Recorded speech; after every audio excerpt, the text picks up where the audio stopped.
Fala, jovens! Aqui é o Bruno Gouveia e tá começando mais um episódio de Cabeça de Lab, podcast do Luiza Labs do Magalu. Qual que era o assunto mesmo, velho? Eu viajei aqui, mano. Nossa, eu muito esqueci o assunto. Esse aqui a gente vai falar sobre conteúdos de estudo pra quem tá iniciando na tecnologia. Nossa, pode crer, mano. Nossa, foi mal. E pra isso a gente trouxe aqui a galera que é do Labs aqui, pra representar 3 frentes diferentes aí de tecnologia. Eu sou o Danilo, eu sou dev front-end no Luiza Labs e já trabalhei como back-end também, passei por várias áreas e hoje estou focado em front-end. Meu nome é Ellison, eu sou dev back-end no Luiza Labs e também, assim como o Danilo, já trabalhei em várias áreas diferentes. Meu nome é Vinícius, mais conhecido como Capinha, e eu trabalhei já como desenvolvedor e hoje eu sou analista de infraestrutura, o famoso DevOps. Boa, bora lá!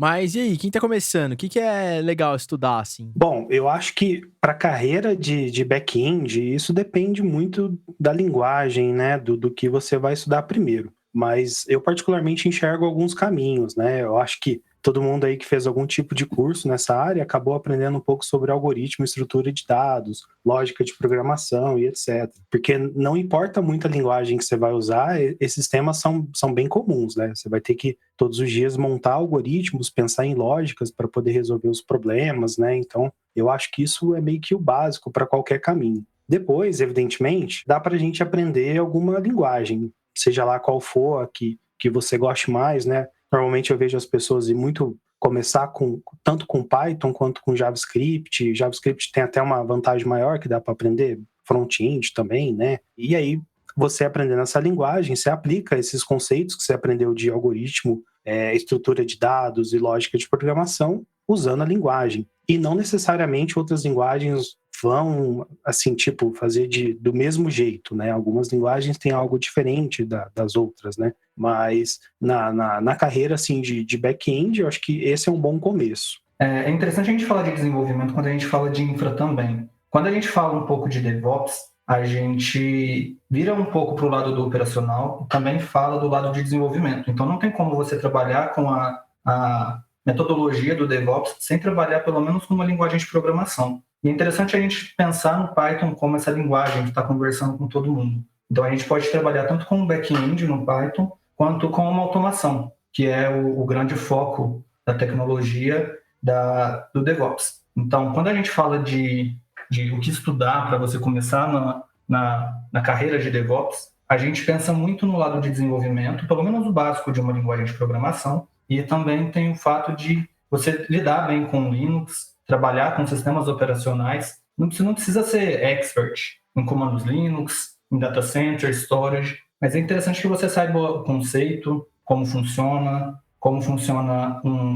o conceito de TCP, como funciona o DP, como funciona comandos de estrutura de árvore de diretório, o básico que a gente aprende na faculdade, que muita gente diz que a gente não tira nada, mas de fato a gente acaba tirando, assim, um proveito bastante interessante dos conceitos básicos na faculdade, e a gente consegue aplicar isso legal no DevOps, tanto no DevOps quanto na parte de desenvolvimento também, que é onde a gente junta os dois. A gente desenvolve infraestrutura como código. Então a gente tem automações que envolvem desenvolvimento e automações que envolvem ferramentas de automação como o Terraform, por exemplo, onde a gente está ali juntando a infraestrutura junto com o código. E eu acho que para Python também tem bastante coisa de ciências de dados e essas paradas relacionadas a dados, né? Porque tem muita biblioteca aí que a galera de dados usa, que tá tudo em Python. E acho que Python também é uma linguagem bem amigável para começar, saca? Uma linguagem bem fácil, assim. Cara, foca em Python. Python é assim, é uma linguagem extremamente simples e ela te entrega muito. Então, assim, desde uma automação de renomear um arquivo, quanto a uma inteligência que vai te entregar um conteúdo, como a gente tem hoje bots que conversam com os desenvolvedores na abertura de chamado, a gente consegue fazer desde o básico até o mais avançado com Python. Então, assim, eu sou um pouco suspeito para falar, porque eu vim de um back-end de desenvolvimento e hoje eu trabalho com infraestrutura. A gente, então, tem os dois lados da moeda dentro de uma ferramenta e dentro de uma linguagem de programação só. Então, assim, cara, é incrível o que a gente consegue fazer quando a gente fala de Python. Boa. Eu acho interessante que a lógica, ela é uma das primeiras coisas que a gente começa a estudar quando entra a carreira, e ao longo da nossa carreira inteira a gente continua usando conceitos básicos de lógica de programação durante todo o tempo, né? O Ellison falou sobre as linguagens que ele começou a ver na faculdade. Eu lembro que eu comecei a aprender lógica com Portugal, cara. Eram as instruções em português mesmo, e tinha um compilador que executava os resultados daquele código que a gente fazia em Portugal. Era muito legal. Isso é muito clássico, né, quando a gente está iniciando. E é muito louco porque tipo, ele abre muito a nossa cabeça pro que é a lógica, né? Ele ajuda muito nisso, né? Sim, eu lembro até de alguns exemplos dos professores, coisas assim simples no nosso dia a dia. Se a gente for pensar assim logicamente em como trocar uma lâmpada, a gente pode perceber que tem vários passos para a gente trocar a lâmpada. E assim como a gente também conversa com um computador, né? Se a gente der alguma instrução, se a gente fazer alguma instrução errada, a gente não consegue trocar a lâmpada. Se eu simplesmente deixasse algo mais alto nível, pega a lâmpada e troca, dependendo da linguagem também, ela não vai entender muito bem isso. Eu tenho que talvez ser lá bem específico mesmo na minha lógica, para que o computador mesmo, programando o computador, eu consiga fazer os passos para trocar uma lâmpada, por exemplo. Cara, é muito show isso, porque quando a gente fala, o código não está fazendo o que eu mandei ele fazer. Cara, pensa de novo. Ele só vai fazer o que você mandar. Então, provavelmente, se ele não fez o que você esperava que ele fizesse, tem erro na sua lógica. Então, isso faz ele ser muito mais assertivo do que uma pessoa trabalhando. E isso, em união com a infra, é muito interessante porque uma automação que vai provisionar todo um ambiente Kubernetes para você rodar a sua aplicação, a assertividade disso é muito maior quando a gente fala de um código fazendo essa criação do que uma pessoa indo lá, tendo todo o trabalho de fazer isso manualmente. Então, eu aprendi com Portugal também. Eu achava muito básico, mas assim, você tem que começar do chão ali mesmo. Então, a gente teve quem aprendeu com C, teve quem aprendeu com Portugal, mas se você não aprende o básico na sua linguagem nativa, então você talvez não deva começar a se adiantar lá dentro de uma linguagem com estrutura de memória, com ponteiros, como funciona o C. Então, acho que começar com Portugal é uma estratégia legal. Hoje em dia eu vejo dessa forma. Eu acho que hoje em dia a gente tem também vários recursos, como joguinhos de celular. Antigamente a gente tinha que recorrer àquelas revistas com exercícios de lógica, sabe? Eu estou falando mesmo de jogos que estimulam o pensamento lógico. Pô, mas então todo mundo concorda que lógica é o primeiro, tipo, é o básico para tudo. Tanto DevOps, front-end e back-end. É isso. Aham. É isso, aprenda a lógica. Se você aprende a lógica, você pode escolher sua carreira em qualquer uma das 3 opções, né? Se você não se dá bem com a lógica, aí fica um pouco mais trabalhoso você lidar até com a infra. Porque você vai precisar lidar com ranges de IP, você vai precisar lidar com binários dentro da infraestrutura, e você não consegue fazer isso se você não se dá bem com lógica.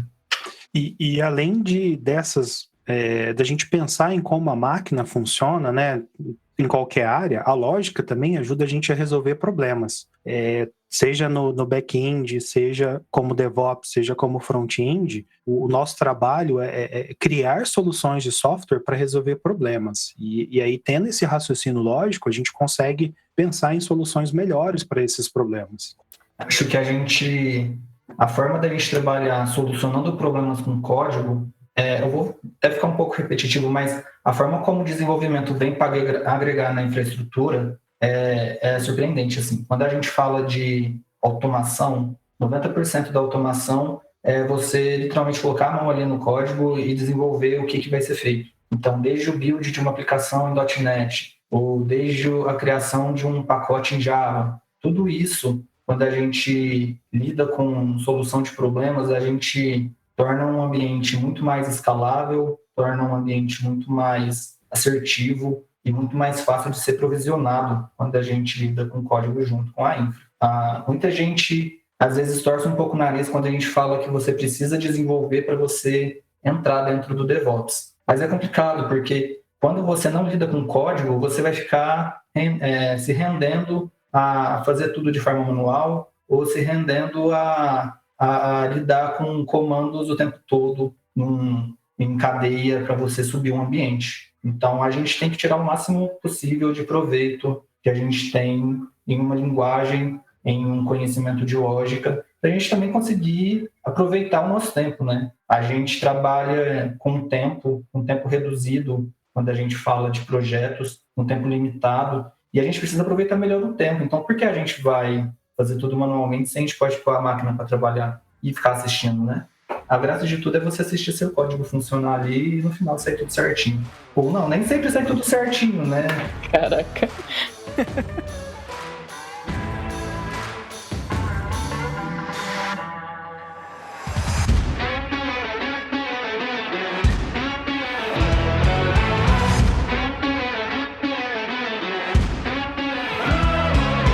Acho interessante nós estarmos falando de código, de lógica, e é curioso como são 3 áreas diferentes, estão falando junto assim de uma forma bastante similar. Enxergo muito isso, que a diferença do nosso trabalho é que nós temos o mesmo ferramental, só que nós estamos em ambientes diferentes, entendeu? Então, acho importante, falando do path de estudos, né, do roadmap para estudar, por exemplo, para front-end. É importante você saber o ambiente que o seu código vai rodar. Como é que funciona o browser, como é que ele interpreta o seu código, como é que funciona a internet, quais são os protocolos que ele se comunica, domínio, CDN, esse tipo de coisa.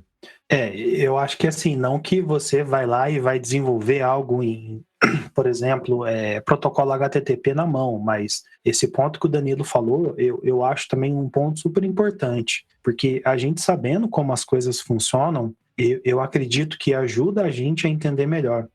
Por exemplo, trabalhando com back-end, se a gente não souber como que uma requisição chega para a gente do front-end, né, de um navegador, de uma aplicação ou de até outro sistema, às vezes a gente fica assim meio sem entender como que ela está rodando, como que está passando, né, qual que é o fluxo dentro da nossa própria aplicação, o que a gente poderia fazer para otimizar e coisas do tipo, né? Então, a gente saber onde que a gente está inserido, né, e conhecer também como que funciona a parte que a gente está inserido é algo que eu acho que também ajuda bastante a começar assim, a entender melhor como ser um desenvolvedor. É legal você falar de não precisar entender e programar um protocolo na mão, porque assim, por mais que a gente hoje trabalhe muito com frameworks, não só em desenvolvimento, mas nos 3 sentidos, né, desenvolvimento back-end, front e até mesmo na infra, você precisa ter um background ali para te explicar como funciona tudo. Porque se você precisar fazer um debug de uma aplicação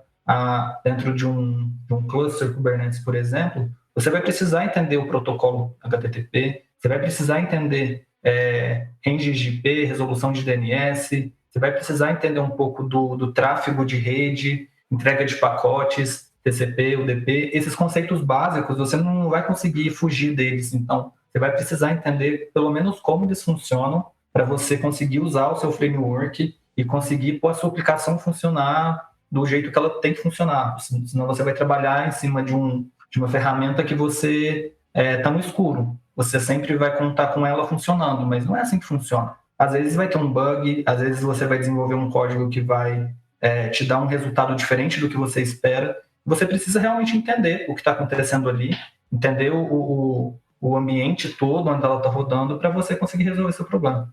Bom, então é muito claro que também a parte de redes, nas três profissões a gente tem que ter conhecimento. Entendo que no DevOps a gente tem ele mais especializado, né, mais profundo, mas para front e para back, então a gente também tem que ter essa parte básica de redes, né, para saber o que a gente está fazendo e como está fazendo, né? Sim, sim. E você falou muito bem, não precisa. Eu mesmo já tenho aí uma certa bagagem de experiência e eu não sei muito bem como que os protocolos de rede funcionam. E isso é até que interessante, porque, por exemplo, eu já tenho aí um certo tempo de bagagem e eu não sei exatamente como que os protocolos de rede funcionam, assim, lá no baixo nível, como que acontece, como é que ele sai do nosso computador e coisas do tipo.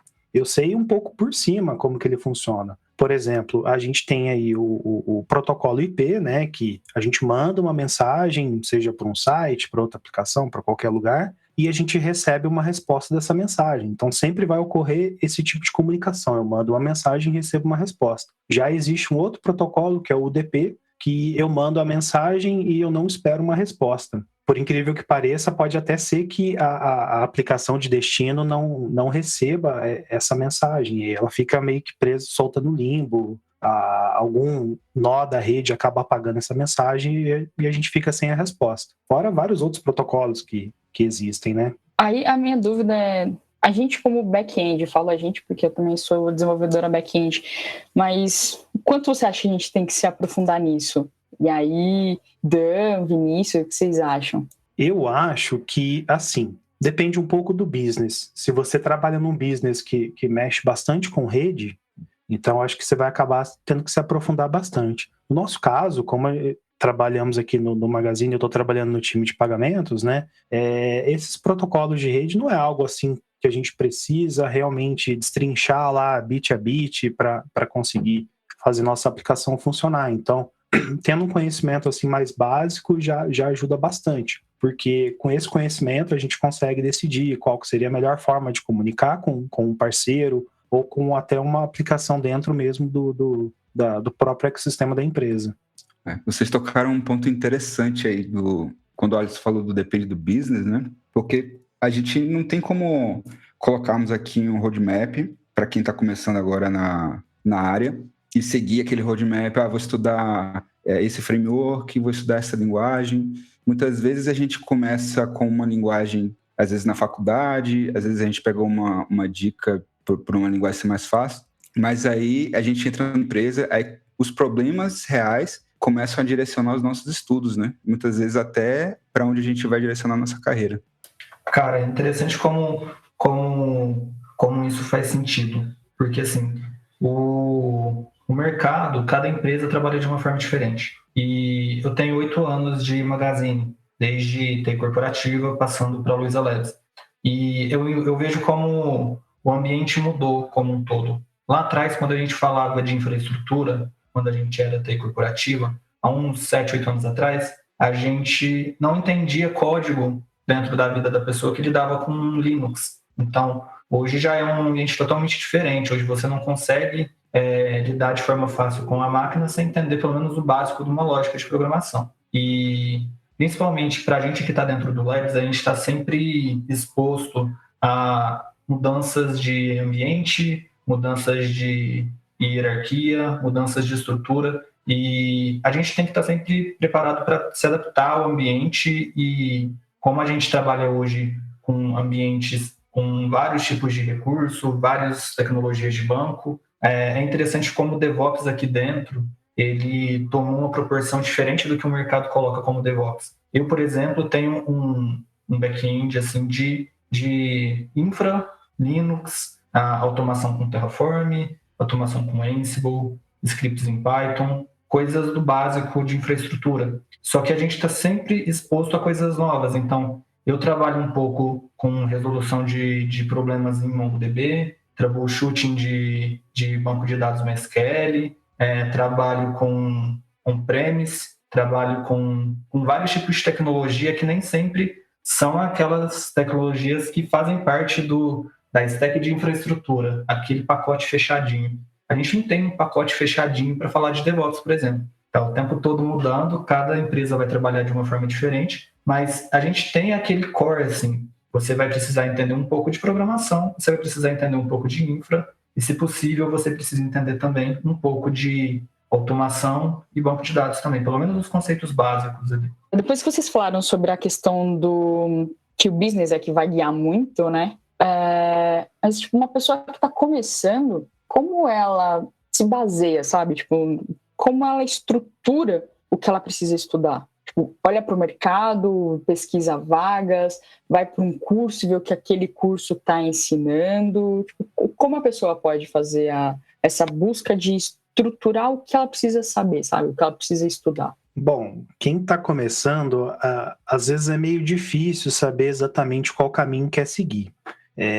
Uma dica que eu dou é tentar ver um pouco sobre cada uma dessas áreas. Hoje a gente está conversando aqui sobre desenvolvimento back-end, front-end e DevOps. Então, se conseguir ver um pouquinho de cada uma dessas áreas, eu acho que isso dá bagagem suficiente para a gente tentar especializar mais e escolher o que a gente quer dedicar, né? Porque, por exemplo, se a gente for seguir um caminho mais para back-end, então acaba que a parte assim, de desenvolvimento a gente acaba focando muito mais, né? Não que a gente não conheça outras áreas, né? O Capinha falou ali sobre sobre banco de dados. Eu conheço muito pouco de banco de dados. Faço uma query lá quando precisa para visualizar se alguma coisa deu certo. Acabo tirando algum relatório, montando algum gráfico. Nada assim muito expert, né? Com várias tabelas e etc. Então, acho que assim, no momento que a gente tentar ver um pouquinho de tudo, a gente consegue direcionar o nosso caminho melhor. E aí, quando a gente tiver meio que uma certeza de que, putz, eu quero estudar back-end, então aí a gente consegue focar mais em tecnologias relacionadas a back-end, técnicas de programação que o back-end utiliza, onde que o back-end está inserido e coisas do tipo. A gente tem um desafio muito grande, que existe um universo muito grande de informação, né? E a gente pode buscar algumas coisas para nos auxiliar, como alguns roadmaps. Hoje em dia tem algumas empresas que lançam uns roadmaps para você, de tecnologias para você estudar, que ela está utilizando, que chamam de radar, né? E você pode também se guiar nessas tecnologias que são mais conceituadas no mercado, né? E aí dá um direcionamento. Pro lado de DevOps, eu acho interessante que a gente tem algumas empresas de referência, principalmente porque a gente trabalha muito com tecnologias em cloud. Então, a gente tem webinars que a própria AWS faz, ou a Microsoft faz. Eu já participei de alguns eventos de Oracle Cloud, de AWS, de Azure DevOps. Então, a gente tem acesso a esses eventos, é muito interessante. Acho que para quem quer começar a conhecer os conceitos de DevOps, de infraestrutura, de como isso se une ao desenvolvimento, é legal você estar atento em como o mercado está correndo e estar atento nessas empresas que estão lançando as tecnologias para a gente. A gente trabalha hoje com, por exemplo, tecnologia em Kubernetes, que tem a base em Docker. A gente tem que estar atento em como a Google está trabalhando, quais tecnologias a Google utiliza, isso é importante também. E o que a Google está lançando no mercado para a gente, porque a gente no futuro vai acabar usando essas ferramentas, essas tecnologias dessas empresas, seja para a gente se desenvolver como profissional, seja dentro da empresa onde a gente está. Hoje a gente trabalha em parceria com Google, AWS, Oracle, então a gente eventualmente vai trabalhar com o ferramental dessas empresas e a gente vai usar os serviços delas. Então, se você estiver atento ao que elas falam, atento ao que o mercado está te expondo de informação, você já vai conseguir ter pelo menos um norte de saber se aquilo se adapta para você, ou se você realmente não quer trabalhar com máquina, eu não quero pôr a mão ali no Linux, eu quero trabalhar com, sei lá, CSS, eu quero trabalhar com criação de jogos. Tem todo um parque onde você pode escolher seu rumo, ir ali para a ideologia, para o front que você quer, e essas empresas ajudam muito a gente. Foi numa desses roadmaps, pegando um gancho, nesses webinars, que eu percebi que eu posso colocar tudo que eu tenho de background de desenvolvimento para desenvolver ferramentas de automação. E foi muito legal perceber isso. Então, a gente tem o mercado para guiar a gente mesmo, para mostrar para a gente que quais tecnologias estão em alta, quais ferramentas estão em alta e o que a gente pode tirar disso tudo para seguir a carreira da gente. Sim, e a maioria das escolas online de desenvolvimento já tem, inclusive, uns roadmaps pré-programados ali, né? Você vai fazendo os cursos e ele já vai completando as suas skills e você consegue acompanhar de uma forma bem visual o seu progresso.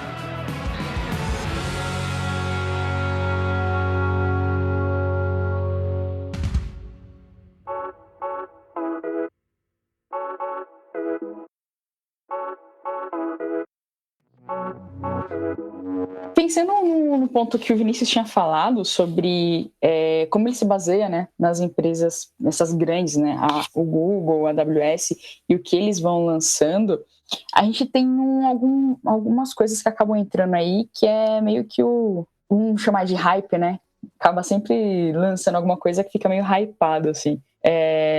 Com que olhos vocês veem, tipo, quem estuda isso, mesmo sem, tipo, o mercado tá tão abrangente? Como vocês atuam também? Vocês esperam um tempão até começar a navegar por aquela tecnologia ou aquilo novo que está chegando? Como funciona para vocês? Olha, normalmente eu acho que a gente tem que tomar um pouco de cuidado com essas coisas que estão tão bem hypadas, né? Igual o pessoal fala. Porque, assim, querendo ou não, a gente está com software em produção. A gente está atendendo uma operação de alguma empresa, atendendo algum processo e coisa do tipo. E, às vezes, essas tecnologias recém-lançadas, elas acabam não sendo tão estáveis quanto a gente espera que sejam, para a gente conseguir colocar em produção sem ter muitas dores de cabeça. Então, assim, eu particularmente, eu dou uma olhada, acabo às vezes pesquisando um pouco a respeito. Se for, por exemplo, uma linguagem de programação, eu monto alguns Hello Worlds, tento desenvolver alguma coisa, mas mais assim, a caráter de estudo mesmo. Eu tento não adotar essas tecnologias recém-lançadas justamente porque elas podem estar instáveis, podem às vezes nem ter todas as funcionalidades que a gente precisa, né? Eu lembro muito disso quando eu comecei a estudar Go. Foi bem lá no começo. E basicamente não tinha nenhum framework. Então, eu fiz uns prints muito loucos lá na tela, montei algumas lógicas para fazer alguns cálculos e coisas do tipo. Eu lembro que eu queria trabalhar com web, mas eu não sabia nenhum tipo de framework web do Go, e até pensei em tentar estudar um pouco sobre isso, mas aí por questões de tempo eu acabei nem indo muito a fundo, né? A gente tem que pensar na proporção também, né? Porque assim, a gente trabalha hoje, independente da gente estar no Labs ou não, a gente trabalha num time. A gente nunca vai trabalhar 100% sozinho. Então, você adotar uma tecnologia nova que está num hype, mesmo que ela seja boa e te entregue 100% do que você espera dela, você vai precisar de ajuda. E você precisa trabalhar com uma tecnologia que tenha pelo menos uma comunidade dando suporte para o caso de você encontrar ali um erro ou precisar de ajuda para resolver algum problema. Vamos supor que você pega uma tecnologia hoje. Vou usar duas de exemplo, mas não que seja essas duas tecnologias dentro do Labs, mas vamos falar de banco de dados Cassandra e Ruby.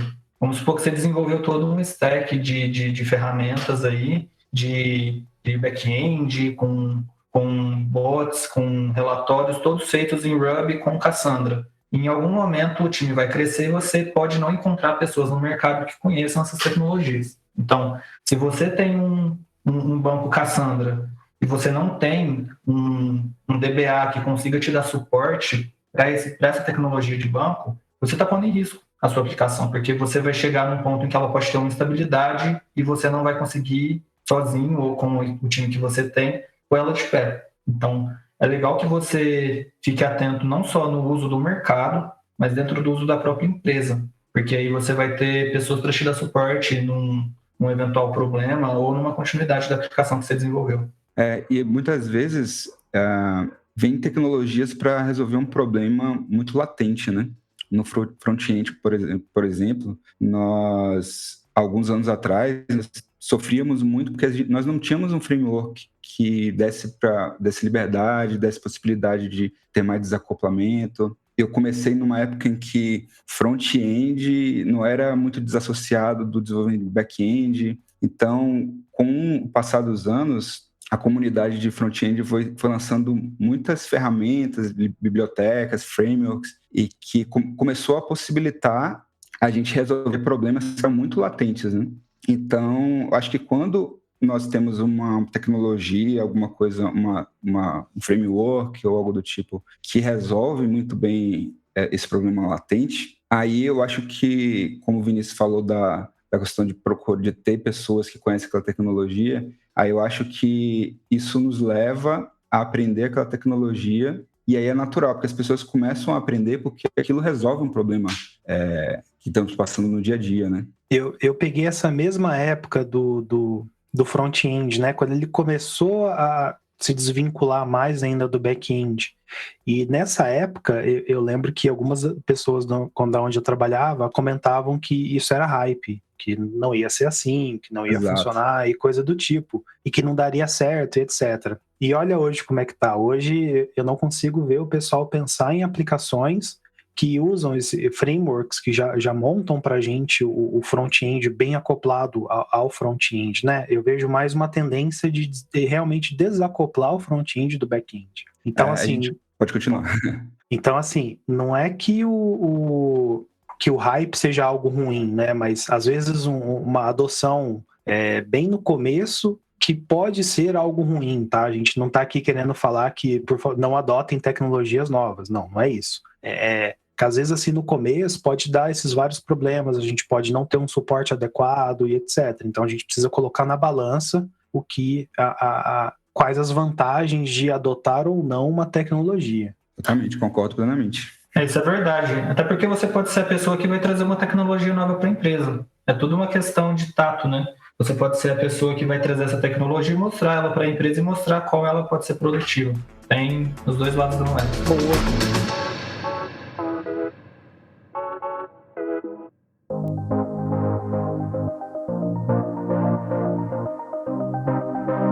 E aí, falando um pouco de vocês, qual a maneira que vocês organizam o estudo de vocês? Bom, eu gosto de usar uma técnica que eu vi o pessoal nomear como Long Life Learning. Então, eu sempre procuro estudar algo novo. Agora, no momento, né, apesar de trabalhar com back-end e com APIs, eu estou tentando aprender um pouquinho de front-end e desenvolvimento mobile, usando o React Native, que é mais ou menos o que eu estou aprendendo para front-end também. Então, eu tento todos os dias pensar em alguns projetos pessoais, alguma ideia, e tentar aplicar nisso. E aí vou estudando, vai puxando o gancho com coisas novas. Por exemplo, eu fiz uma página da qual os dados eu deixei lá totalmente mocado, basicamente é um arquivo JSON dentro do meu projeto que exibe esses dados. Aí agora que eu já consegui montar a página, já aprendi um pouco mais sobre isso, eu posso dar o próximo passo e fazer a minha página realmente comunicar com alguma API de back-end. E essa é a forma que eu tento estudar, né? Eu sempre busco fazer projetos para poder ir praticando e vendo coisas novas. Uma outra forma que eu uso também é participando de seminários online, né? Ainda mais agora. No meio da pandemia, a gente tem bastante conteúdo online aí que dá para a gente consumir. Tem muitas empresas que fazem seminários explicando as tecnologias que eles estão desenvolvendo ou que estão usando. Então, eu sempre tento participar desse tipo de conteúdo. Eu compartilho aí com o Ellison dessa estratégia do aprender fazendo, né? Para mim é muito mais eficiente quando eu preciso aprender alguma coisa para resolver um problema real. E fora isso, do que ele já falou, eu procuro ter algumas pessoas em áreas que eu preciso me desenvolver que eu sigo, seja no YouTube, onde eles estão disponibilizando conteúdo ali, para que eu possa estar atualizado, porque essas pessoas que são geradoras de conteúdo, né, elas estão alimentando aquele canal com assuntos que a gente pode se desenvolver. Acho que é interessante também você estar em contato com gente que faz o que você faz. E em contato com gente que faz o que você gostaria de fazer. É interessante você estar em contato num grupo do Telegram ou fazendo algum curso online e conhecer com que aquela pessoa trabalha, com que o mercado trabalha. E eu particularmente gosto de ter esse contato, conversar com outras pessoas da área de infraestrutura e de desenvolvimento. E eu estou sempre procurando trabalhar com ferramentas que conversem entre si. Então, eu vou para o meu background em Python e aprendo um pouco de desenvolvimento com Django, por exemplo. Ao mesmo tempo em que eu vou para a área de automação e aprendo um pouco de provisionamento de infra com Terraform, versionamento com GitLab. E assim a gente vai conhecendo cada vez mais o ferramental para a gente gerir o dia a dia. E também vai conhecendo como o mercado está lidando com essas tecnologias, se elas estão entrando em defasagem, se elas estão cada vez mais crescendo, se vale um investimento de tempo em alguma coisa nova. E a gente precisa conhecer esse parque de possibilidades para a gente escolher também alguma tecnologia que vai te dar aquele gosto de trabalhar, sabe? Que vai muito disso também. Você precisa trabalhar gostando do que você faz. Você não pode só se ater a uma tecnologia, a uma ferramenta. Então, mesmo que você não goste de desenvolvimento, você pode aprender o básico de uma linguagem que você acha mais fácil. Então, você pode usar essa linguagem. Não é fechado também no Python. Você pode usar, por exemplo, o Golang. Então, vai do que você gosta, das pessoas que você segue, do seu dia a dia, vai muito de pessoa para pessoa. Do contato também. Por mais que a gente trabalhe com exatos, acho que é muito importante a gente manter contato com os nossos, né? Sim, isso faz super sentido. Quando vocês vão estudar, tipo, todas essas questões tipo, de tecnologia nova e tudo mais, vocês fazem como? Vocês se baseiam em documentação? Vocês vão atrás de tutorial, curso online, alguma coisa do tipo? Eu aprendo fazendo e quebrando cabeça. Então, assim, num primeiro momento eu gosto total, de ver... eu particularmente não consigo assistir uma pessoa fazendo e aprender 100% daquilo. Eu preciso fazer, eu preciso pôr a mão, eu preciso errar, eu preciso tentar.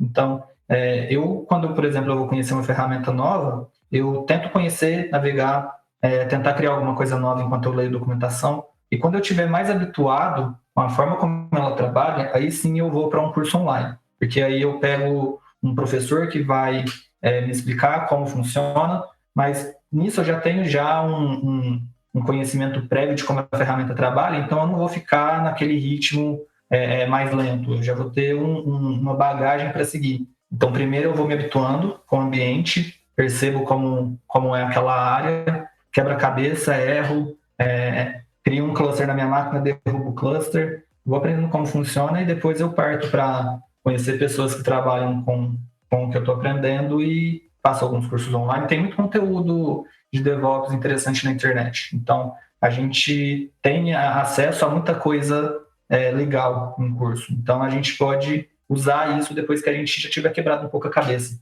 Alguns deles, até para quem já é mais sênior, mais especialista, ainda funciona bem. Eu tenho a abordagem um pouco diferente. Quando é um assunto que eu não sei nada, eu sempre tento procurar algum tutorial na internet, porque eu acho mais fácil de você começar a fazer alguma coisa. Mas depois que eu já sei um pouquinho do assunto, aí eu prefiro realmente fazer igual o Capinha faz. Prefiro tentar, errar, mudar, quebrar e etc. Que aí eu acho que dessa forma a gente consegue aprender melhor. E são problemas também que a gente vai acabar talvez enfrentando no dia a dia. Então a gente já vai se acostumando com eles para tentar evitar no futuro. Eu sou do mesmo jeito aí. Tem que meter a mão na massa. Não tem muito para onde correr. A nossa área... massa, querendo ou não, né? Você vai ter que lidar com o problema. Então, é interessante que a gente tente procurar alguns tipos de problema antes, para a gente se habituar a aprender um troubleshooting, se a gente precisar resolver algum problema maior. É bem interessante mesmo a gente pôr a mão na massa e conhecer. Principalmente quando a gente fala de tecnologias que vão estar em ambiente produtivo. A gente tem um ambiente produtivo hoje grande, e que caso a gente precise fazer um troubleshooting, precisa ser assertivo, precisa ter um pouco de base já. Então é interessante a gente se preparar. E a nossa área também, tipo, tudo é muito... Ou você pratica ou você não vai saber, né? Porque eu acho que só ler não dá um embasamento tão bom assim de conhecimento, né? Sim. Poxa, eu tô aqui faz 8 anos e até hoje eu esbarro em erros de produção que eu nunca vi. Sempre foi uma novidade, né? Cara, acontece muito. Acontece todos os dias de eu conhecer uma ferramenta que tá dando problema e eu nunca tinha ouvido falar. Então, assim, ou eu conheço o básico, ou eu conheço o intermediário, mas ainda assim eu vou apanhar um pouco para conseguir resolver algum problema, porque a gente está sempre se atualizando, se a gente não corre atrás, a gente está sempre defasado. Então, acontece tudo muito rápido. Então, eventualmente, a gente vai esbarrar em algum problema. Então, se a gente puder prevenir e fazer isso acontecer antes, por que não, né? E um ponto interessante também é que em ambiente de produção acontece justamente isso. A gente vai vendo coisas novas, problemas novos que a gente nunca viu na vida. E quando a gente faz algum tutorial ou lê algum artigo na internet, parece que a gente está no mundo das maravilhas, né? Não tem um erro que a gente encontra durante o tutorial, nem nada do tipo. Não é que não existam esses erros, é que se o tutorial for colocar lá todos os possíveis erros também que podem acontecer, como que chegou naquele tutorial, sinceramente, a gente vai nem ler o tutorial, ele vai ficar bem chato da gente ler, porque eu acho que se você está seguindo um tutorial, você quer tentar ver um resultado mais rápido, né?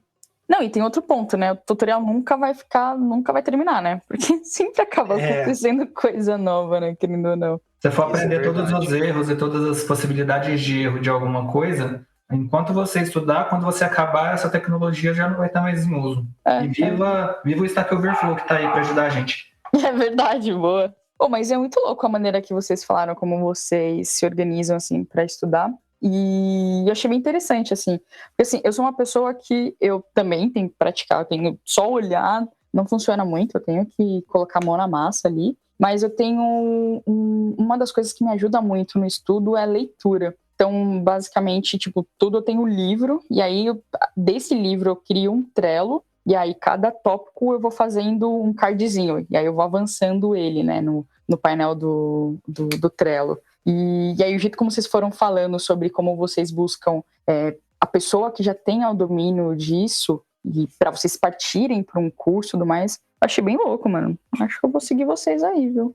Mas a sua forma de trabalhar também é muito interessante, porque, assim, você seguir esse cronograma de um livro, seguir no Trello, fazer os seus cards, é muito interessante, porque, assim, quando eu comecei na área de DevOps, eu ia, por exemplo, para uma área que, por exemplo, clusters Kubernetes. Eu ia em tópicos específicos que eram aqueles que eu estava tendo algum tipo de problema. E eu acabava não vendo o todo. Então, até que chegar num ponto que eu falava, eu vou começar de novo o meu estudo. E mesmo que seja alguma coisa que eu já vi, eu vou precisar ver de ponta a ponta para eu entender o todo. Não só aqueles pedacinhos onde eu estava tendo problema e que eu foquei no estudo.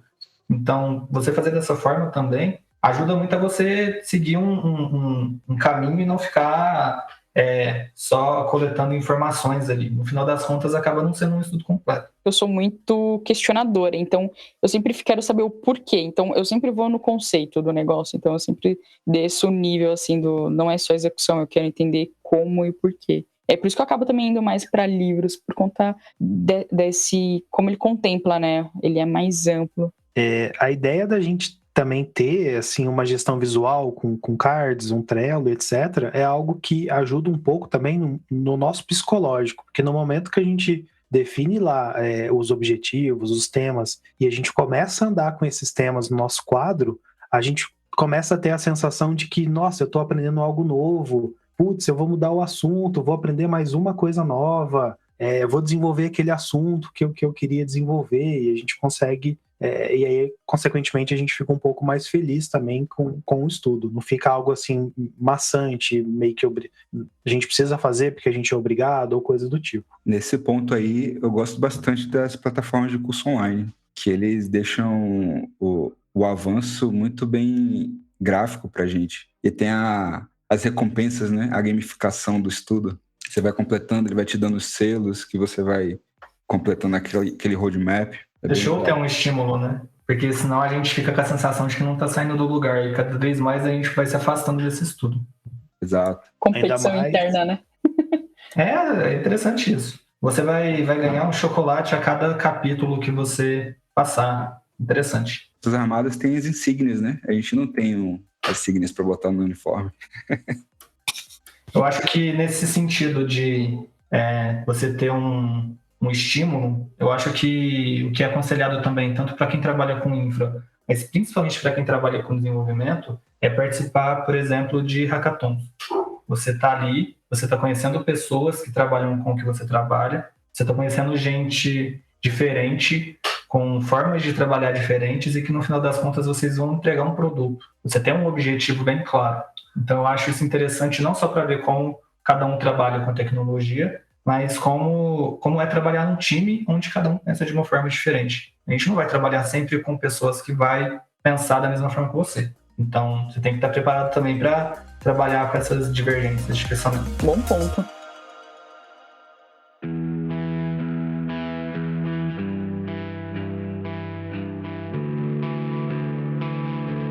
E aí, Vinícius, o que você diz de dica para quem quer seguir a carreira de DevOps? Conheça o básico de sistemas operacionais, estude uma linguagem de programação, aí fica a seu cargo escolher uma linguagem, mas se você quer seguir uma dica, vai para o Python, que o Python é show. Conheça ferramentas de automação, ferramentas de provisionamento de infra, mas antes conheça como funciona uma infra. Antes de provisionar uma máquina, estude como aquela máquina funciona. Conheça versionamento de código. Por mais que você não decida trabalhar com desenvolvimento em si, é importante que você saiba como funciona o Git, por exemplo, como funciona um SVN. E vai com a cara e com a coragem. Acho que o DevOps ele tem muito a entregar. Você tem um leque de possibilidades enorme dentro dele. E mesmo que você não se adeque em um dos lados, você sempre vai achar a sua especialidade ali. E dentro dessas ferramentas todas, você vai acabar achando seu lugar ali no meio e vai acabar colaborando com o seu time. E aí, Eli, o que você diria de conselho para quem está iniciando na carreira de back-end? Para a carreira de back-end, eu acho que o primeiro passo, né, é a gente aprender um pouco sobre lógica de programação, algoritmos e estrutura de dados. Basicamente, esses 3 temas vão reger todo o seu dia a dia de desenvolvimento. Depois a gente pode aprender uma linguagem, né, de back-end, aplicando esses conceitos que a gente aprendeu de lógica de programação, por exemplo, né? E aí, assim, aqui eu deixo meio genérico, mas existem várias opções aí, C#, Java, Python, Go, JavaScript, PHP, dentre várias outras, né? E também é interessante aprender um framework, né? A gente pode até tentar aprender junto com a linguagem de back-end, aprender o framework junto, para a gente conseguir criar as aplicações back-end, pois o framework ele vai abstrair bastante, principalmente essa parte de protocolo, né? E isso vai ajudar a gente a criar as aplicações. E a parte assim, mais ferramental, né? É interessante também a gente saber o versionamento de código. Acho que qualquer profissão assim da área de desenvolvimento, a gente vai acabar tendo que versionar código, gerar versões, então é importante a gente saber essa ferramenta de versionamento de código. Ferramentas de persistência de dados, né? Não que a gente vá realmente ter um conhecimento profundo, mas acho que ajuda bastante a ver onde que a gente está inserido nesse conjunto de tecnologias. E também entender um pouco sobre protocolos de comunicação, né? Porque eu acho que hoje em dia é muito difícil você ter um sistema back-end que acaba não se comunicando com outro sistema. Ida, qual o conselho que você daria para quem está iniciando na carreira de front-end? Bom, para a carreira de front-end, não vai ter muito como você fugir de uma linguagem de programação específica, que é o JavaScript, né? Então, eu aconselho pode já aprender, exercitar lógica, já aprendendo JavaScript também. Assim como nas outras carreiras, tem alguns assuntos que são em comum, né? Como versionamento de código, utilizando o Git. Pode-se utilizar outra ferramenta de versionamento, mas Git hoje já é padrão. Dificilmente a gente vai achar outra ferramenta de versionamento. Mas uma outra coisa que eu gostaria de falar é que hoje em dia é muito importante também se conhecer um pouco de back-end, porque hoje nós provisionamos o front-end mais como... Hoje nós estamos trabalhando muito mais como engenharia do que antigamente, né? Então você vai, em algum momento, precisar renderizar uma página no back-end, fazer um tratamento de cache daquela página, utilizar um Redis, que é um banco de dados chave-valor no back-end, para poder você ter mais performance. Aí eu acho interessante também aprender a fazer os seus projetos ponta a ponta, né? End-to-end. Boa! E aí, galera, vocês têm alguma indicação de site aí para a galera? Acho que é interessante a gente citar a documentação das ferramentas, a documentação do Kubernetes. Para você que vai seguir DevOps, estude Cloud, estude Kubernetes. E se quiser um ponto de partida, tem um carinha que chama Kubernetes The Hard Way. Ele está no repositório do GitHub, a gente vai deixar os links aqui. Ele tem em inglês e em português, e é super interessante você seguir ele de ponta a ponta para você entender como a tecnologia funciona. Tecnologias de automação, Terraform, Ansible, estude as documentações. Um site bem legal que traz roadmaps de várias carreiras é o roadmap.sh. Se você for no roadmap.sh/frontend, ele vai te dar um mapa mental ali de todos os assuntos e os subtópicos que você precisa aprender. E a depender da sua necessidade, você pode decidir sobre o framework que você vai utilizar, mas os conceitos básicos estão nesse roadmap aí que você pode se guiar. Na verdade, um curso interessante para fazer também, para aprender programação e toda essa área de TI é o próprio Luiza Code, que a gente tem aqui no Magazine Luiza. Bem lembrado, hein? Boa! Luiza Code é um programa, mano, sensacional, velho. E ouça o podcast ouça o Cabeça de Lab. Boa! Vai conhecer Sim. bastante, principalmente desenvolvimento. Já participei uma vez aqui, acho que é interessante ouvir os outros pontos de vista de mais desenvolvedores, de mais pessoas de infra. Acho que isso é interessante para conhecer o todo. Boa.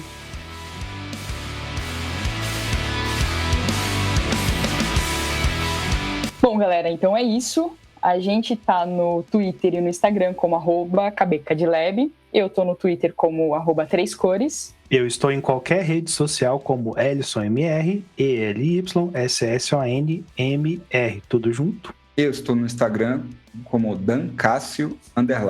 E eu estou nas redes sociais como VD Fernandes, Vinícius Dias Fernandes. Boa, galera!